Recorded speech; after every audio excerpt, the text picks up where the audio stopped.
Iran के राष्ट्रपति Masoud Pezeshkian अगले महीने भारत आने वाले हैं। ईरान सूत्रों के मुताबिक पेजेश्कियन नई दिल्ली में होने वाले ब्रिक्स शिखर सम्मेलन में हिस्सा लेंगे। भारत के लिए यह दौरा इसलिए भी अहम माना जा रहा है क्योंकि 2026 में भारत ब्रिक्स की अध्यक्षता कर रहा है और इसी के तहत 18वें ब्रिक्स शिखर सम्मेलन की मेजबानी करेगा। इस बार ब्रिक्स सम्मेलन का विषय है लचीलेपन, नवाचार, सहयोग और स्थिरता के लिए निर्माण। भारत ने 2026 की शुरुआत में ब्राजील से ब्रिक्स की अध्यक्षता संभाली है। अब बात ईरान की करें तो ईरान 2024 में मिस्र, इथियोपिया और संयुक्त अरब अमीरात के साथ ब्रिक्स का पूर्ण सदस्य बना था। इसके बाद 2025 में इंडोनेशिया भी समूह में शामिल हुआ और ब्रिक्स के पूर्ण सदस्यों की संख्या 11 हो गई।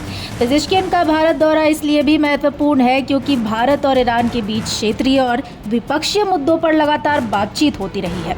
इससे पहले अक्टूबर 2024 में रूस के कजान में हुए ब्रिक्स शिखर सम्मेलन के दौरान प्रधानमंत्री नरेंद्र मोदी और मसूद पेजेश्कियन की मुलाकात हुई थी।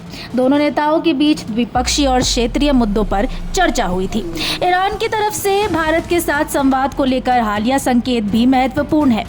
जून में ईरान के विदेश मंत्री अब्बास अरागची ब्रिक्स विदेश मंत्रियों की बैठक में शामिल होने भारत आए थे। बैठक के बाद दिल्ली में प्रेस कॉन्फ्रेंस के दौरान अरागची ने पश्चिम एशिया में तनाव कम करने में भारत की भूमिका को महत्वपूर्ण बताया था।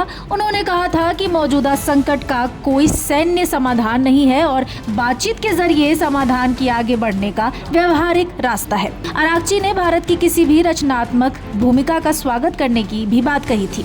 उन्होंने विदेश मंत्री एस जयशंकर से भी बातचीत की थी। इस दौरान व्यापारिक सुरक्षा और ईरान से जुड़े मुद्दों पर चर्चा हुई। होर्मुज को लेकर भी अरागची ने कहा था कि ईरान अपनी ऐतिहासिक जिम्मेदारी निभाता रहेगा। अब सितंबर में जब ईरान के राष्ट्रपति मसूद पेजेश्कियन भारत पहुंचेंगे तो ब्रिक्स मंच पर दोनों देशों के रिश्तों और क्षेत्रीय मुद्दों पर बातचीत की दिशा पर भी नजर रहेगी। कुल मिलाकर पेजेश्कियन का भारत दौरा सिर्फ ब्रिक्स बैठक तक सीमित नहीं है। यह ऐसे समय में हो रहा है जब पश्चिम एशिया में तनाव और वैश्विक स्तर पर सहयोग को लेकर ब्रिक्स की भूमिका पर चर्चा बढ़ रही है। ऐसे में नई दिल्ली में होने वाली यह बैठक भारत, ईरान और पूरे ब्रिक्स समूह के लिए अहम मानी जा रही है। फिलहाल इस जानकारी में इतना ही। ऐसी तमाम खबरों के लिए देखते रहिए भारत एक्सप्रेस।